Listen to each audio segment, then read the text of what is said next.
Hello and welcome to Trouble and Strife's Guide to Maloriak. My name is Azra and I'll be showing you how to take this boss down. First things first is that you will need to have two tanks for this fight. One to tank the adds at the back of the room here where we're standing on the stairs, and also one to tank the boss itself. Now, as you can see, behind Maloriak is a cauldron. He's going to be throwing vials into this cauldron at numerous times during the fight. There will be different vials, a blue vial, a red vial, and a green vial. They all do different things and you'll need to do different things in these phases. In the blue phase, he will use two abilities, Biting Chill and Flash Freeze. Flash Freeze causes the area around a random player to suddenly become freezing cold, and it inflicts 60k frost damage to all players within 5 yards of the target. It will also encase them in ice. This ice will need to be broken, so you will need to assign somebody to be breaking people out of the ice.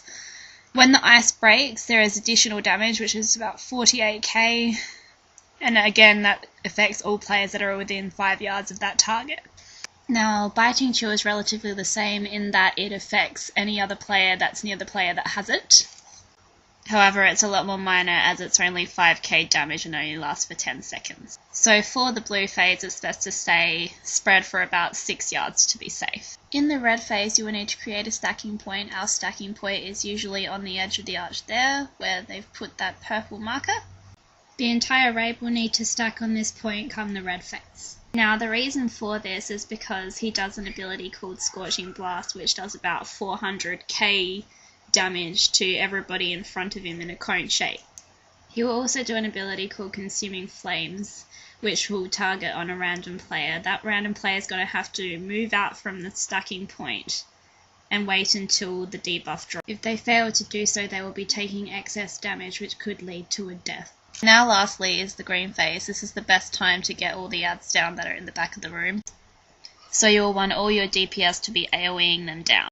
You don't want any adds to be up when the phase changes. Now, the 3 different vial changes only occur during phase 1.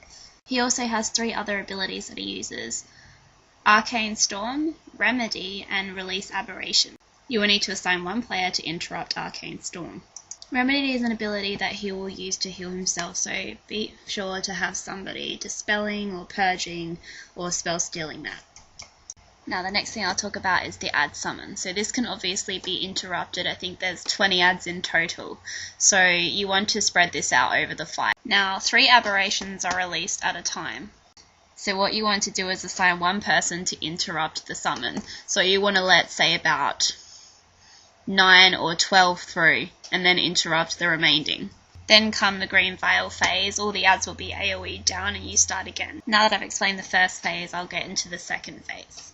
This will start at 25%. Now, before you push him into phase 2, you want to make sure that you have all the remaining aberrations down.